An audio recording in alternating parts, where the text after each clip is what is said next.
Find the area enclosed by the line y is equal to 2x and the curve y is equal to x minus 4 squared and the x-axis. Now, before you can attempt a question like this, you need to sketch the curve. Now, there's quite a few ways you could sketch the curve and the line on the same axis. You need to sketch the curve and the line on the same axis.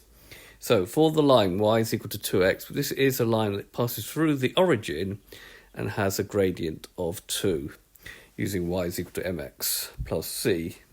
There's no c, so it passes through the origin. And to draw the curve, y is equal to x minus 4 squared. Well, if you take the curve y is equal to x squared and translate it 4 units to the right, you will get that curve. Right, so then sketching it, so this is the line, and this is the curve. So we've got to put on some points of interest. This will be 0, and this will be 4. What we're interested in is where the curve and the line meet, which is here. Well, to do that, to find that, we will just take the x minus 4 squared, the equation of the curve, and put it equal to the equation of the line, which is 2x. We'll expand this, so that's x squared minus 8x plus 16 is equal to 2x. We'll take the 2x over here, and we have to solve the quadratic. X squared minus 10x plus 16 is equal to 0. It factorizes quite nicely into x minus 2 and x minus 8, which would give two values, x is equal to 2 or x is equal to 8. So this one will be the one x is equal to 2. X is equal to 8 is where this line and this curve will meet a second time. Right, if we...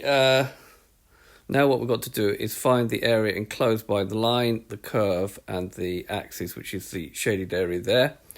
So if we split it into two parts, A1 and A2, now we could integrate the line between 0 and 2, but we can realise this is just a triangle, a right-angled triangle, where base, and we need to try to find the y-coordinate at this point.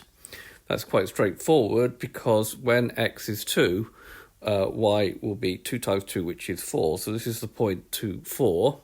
So this distance here is 4. This distance is 2. Therefore, A1 will be a half times 2 times 4, which is equal to 4. Or you could have integrated it between 0 and 2 and got the same answer. This part here, we will have to integrate the curve. So A2 will be the integral from 2 to 4 of x minus 4 all squared dx. Remember, you have to set up the integral correctly. Before you can integrate this, you really need to expand this.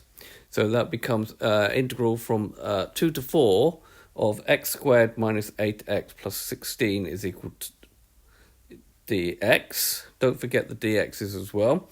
Now integrating term by term, x squared becomes x cubed over 3. This will become 4x squared, and then the 16 will become 16x.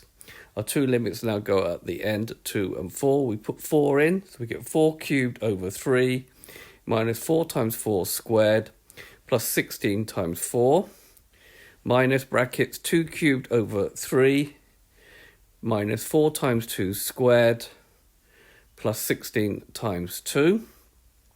So that's going to give me 64 over 3. 4 cubed is 64. 4 squared is 16. 1 times 4 is minus 64, and then 16 times 4 will give me plus 64. That would be good because those two will cancel out. 2 cubed is 8, so it'll be 8 over 3. Minus times a minus will make a plus. 2 squared is 4. 4 fours are 16, so plus 16. And a minus times a plus will make a minus. 16 times 2 is 32. Like I said before, the minus 64 and the 64 cancel out. And then if you use the fraction button on your calculator or work it out in your head, you'll get that this is 8 over 3. Now we want the total area. So the total area is going to be A1 and A2 added together. So that's going to be 4 plus 8 over 3, which gives you 20 over 3 square units, or 6 2/3 square units. Okay, this has been a video to show you how to find an area enclosed by a line and a curve. I hope you've understood, and I thank you very much for watching.